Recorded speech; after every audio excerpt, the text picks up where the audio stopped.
Hi, and welcome to the Route to CISO byte-size podcast. I'm your host, Kris Rides, and in these bite-sized episodes, we'll be speaking to experienced cybersecurity hiring managers. We'll be asking their advice on how you can stand out from the crowd to make the career moves you desire.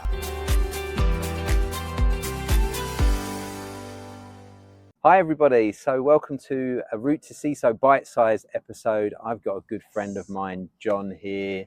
John Yeoh. Known him for a long time. Good friend.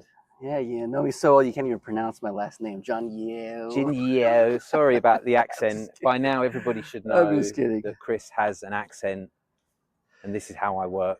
Dude, it was good being here with you, though. I think we had a pretty exciting day. Yeah, it's been really good. Yeah. So we had the keynote. We had the keynote this morning here at the North Central Washington's Cybersecurity Summit. So just a reminder, we're at Big Bend Community College. It's absolutely beautiful here, isn't it? I haven't spent a lot of time in this region, and the weather's perfect. The people are lovely, and it's kind of interesting. One of the topics that came up was around cybersecurity and digital, but there's so much here that's rural, and so it's hard not to connect the whole IT, OT, physical worlds, and I thought that came up a lot in the conversation today. It did. Yeah. I thought what was I did a little show round earlier, and what was interesting is part of the college here that they work on combines that are mostly digital. So you don't think about those things. Like there are people doing digital work in rural communities working on combines, which is like tractor combines, not the NFL combine. Not the NFL combine. No, I don't know how much work is being done on that here. Boy, we might get something decent out of this. Who knows yet? That's pretty real, though. I think when we talk to a lot of people, how are small, medium-sized businesses, how is cybersecurity impacting them? Yeah. And if you're looking at, farmers and just local business owners that have a very small, defined supply chain, can be super disruptive to what they're doing. So I thought it was really important that the university here, the local students are actually engaged. Looking at, we did recommend not just students working in SOC centers here, security operations centers, but even running hotlines to where mom and pop shops, my goodness, if there's a ransomware, if there's some kind of even password breach, do they have somebody they can go to? And I've seen this in other areas, Kris, and so hopefully it's something that they can spin up here, but I think it's a really quick win. It gives students real world experience, and it helps the community, bypass. And sometimes it might be simple to those of us who are experienced in the industry, but there are a lot of simple cybersecurity steps, some of those basic fundamentals that SMBs don't get, and so that's a chance to do that here. Well, I think coming out here was a good opportunity to speak to people, and you realize quickly that some of the simple stuff or the obvious stuff to one person is a really great idea to somebody else, right? And you have these conversations, and they're both ways, right? You come and meet people that are in more rural communities, and they talk to you about some of their issues, and you start looking at things in different ways because you're looking at, they're doing the huge apple harvest at the moment, right? Yeah. So, that's a completely different issue from most of the people that we speak to. We got these worries, and if all of these digital automated systems that we use, even that are used in rural communities, if these kind of things break down, they don't happen, that's they lose a whole harvest. That's a lot of money, right? Yeah. So it's interesting, interesting that cybersecurity impacts everybody.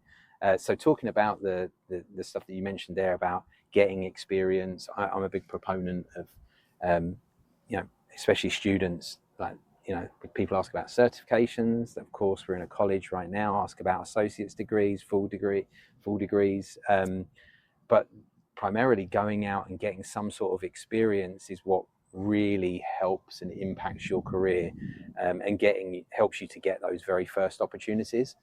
And as you were saying, I know, I'm on the board for UNLV. They have a cyber clinic. There's a big push at the moment and some investment and grant money out there to other communities to have these cyber clinics. But if you can't access that, at least you could help your local community. Yeah, and we're at Big Bend Community College here, not Big Ben. Not Big Ben, that's like we have in England. Yeah, that's a Big Bend Community College. Yeah. Eastern Washington University was here.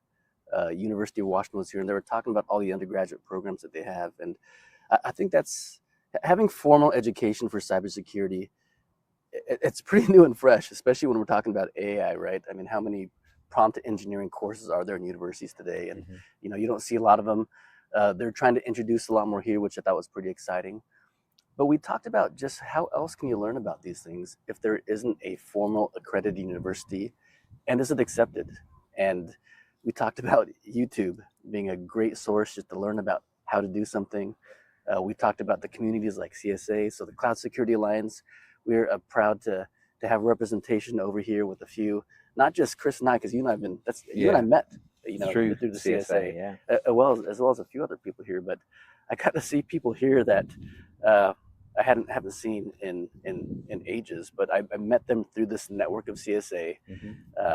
I don't think I've even seen these people in person, maybe ever, but we were able to connect. We were familiar with working within a working group on a topic, and we saw each other, and it's like, oh my gosh, like you exist in real life. Yeah, you're not 2D, right? And I feel like when we talk about these rural communities that are smaller, when we have like the digital communities like CSA and others, you're able to connect small rural communities that normally wouldn't have maybe access to each other. So if we do have, critical infrastructure challenges that are similar, that's the best way to connect with like-minded individuals. So when we come to conferences like this, you have not only students connecting with other students, but you had people running these SMB programs, and a lot of them too. They wear multiple hats, so security is not even their title, right? Security is in their job responsibility. But you could tell they were able to connect with other people that are doing the same things, so they can, one, prioritize what do they need to do to make their business successful. Yeah, I thought the nice thing about, if you don't have a pure security hat on, you do understand at least what the business is trying to do. And so, right, you have that, like, all right, we're trying to build the business, enhance the business, but also understand what are the steps along the way that, as a security owner in that organization, what do I need to do? And Kris, I'll say one thing. I feel like we almost need to teach that to a lot of security practitioners and big enterprises, because they're so focused on, oh, you can't do this, you can't do that. But here they're already thinking about, like, hey man, this next year's crop needs to be successful. Our business can't function unless we're doing X, Y, Z. And so identifying the risks. And I thought the important thing was, hey, not only are we enabling the business, but we're really enabling or representing customer rights and customer trust. And all that translates into the business. And so if we're able to do those three things, I think that works really, really powerful to get the business moving forward. I think small companies, large enterprises, if you're working for those and you own security, I think that's really important. Enable the business, represent customer rights, and represent customer trust or build customer trust. Those are three good things to do.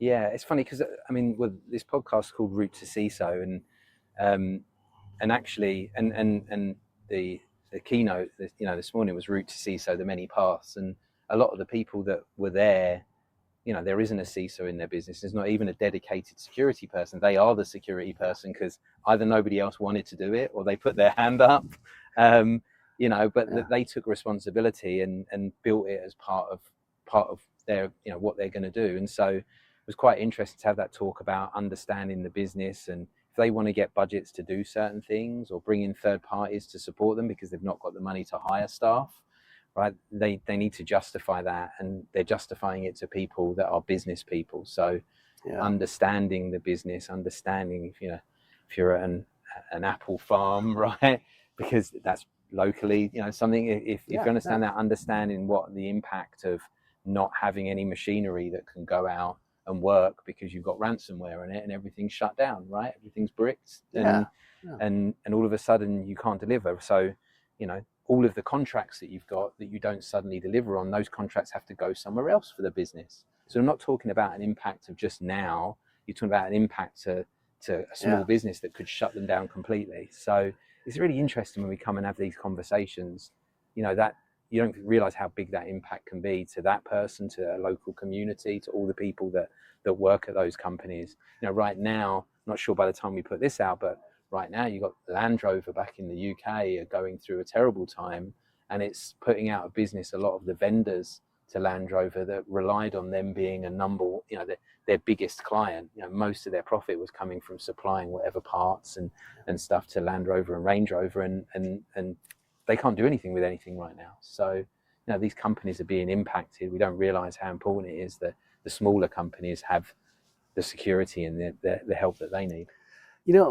That's one thing that you could really learn from being in a community like this too, is how in touch they are with their supply chain. I feel like sometimes in a big company, I mean, you can be so separated from other teams within your organization, right? Within the major CSPs. There's so many times I introduce somebody from the cloud team to somebody on the SaaS team all the time here, right? Yeah. Here, you're so much more in touch with your supply chain, so you see where these critical needs are.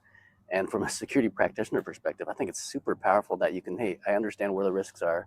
I understand how our business needs to move forward. What do we need to do to impact our production the least? And to me, that's where I think large businesses could really learn by interacting with smaller rural communities, because that supply chain is so much tighter and you can really see the impact of each layer.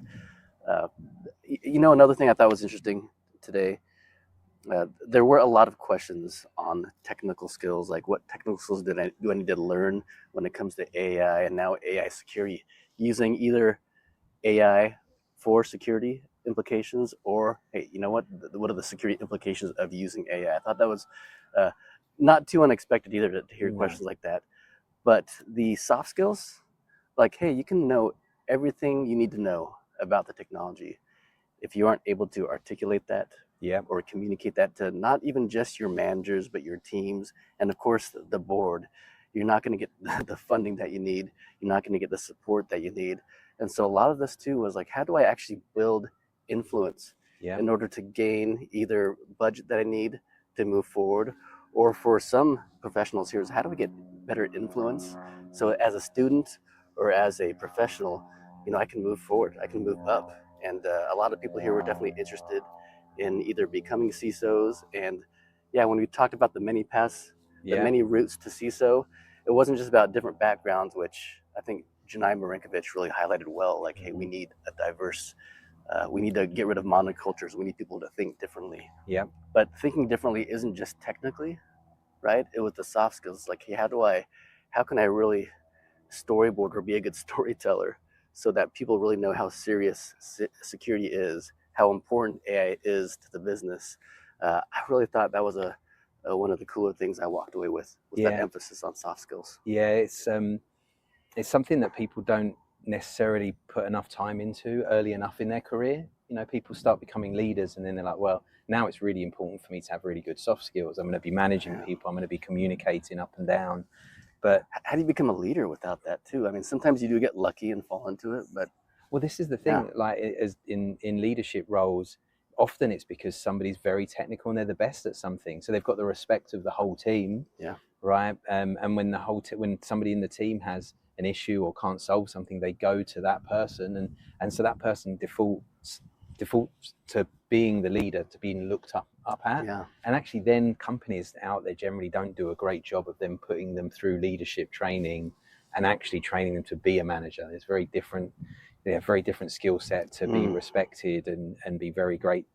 Could be great technical, and then to be a leader and to have people buy into you and stuff. So the earlier, I think, with the soft skills, those soft skills, as I said, I think earlier, they're the ones that hockey stick your career.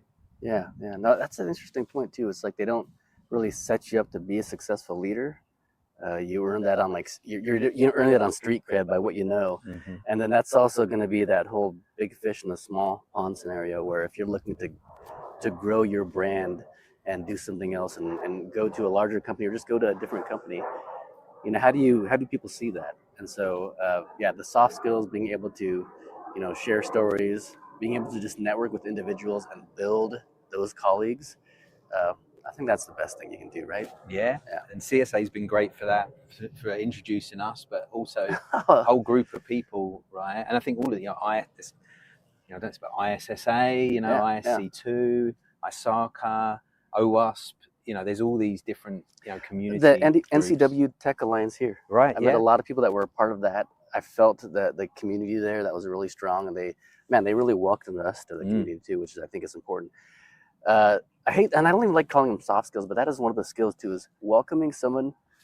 That was a fly. Yeah, yellow jacket. Maybe, yeah, that was That was wasp. a wasp. It was a big wasp. It's a hornet. That's why I I'm going to reacted say, that let's way. make it really. That was one of the biggest hornets I've ever seen in my life. John, so well done for protecting yourself. Oh man, right?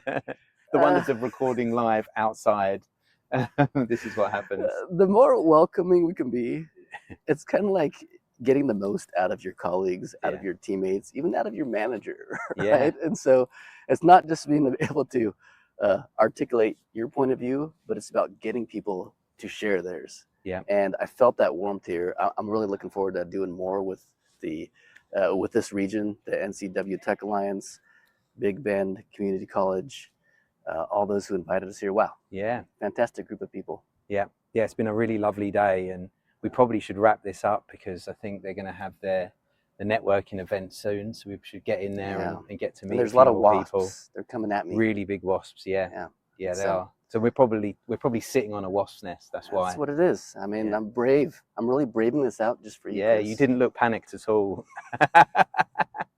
I'll just say that wasp has been flying around me and my legs the whole time. I haven't worried at all. Yeah. Don't bother them. They won't bother you. It comes up towards John's face. Yeah. Panic ensues. Clearly, you've been in incident response, and me. Yes. I just take a deep breath.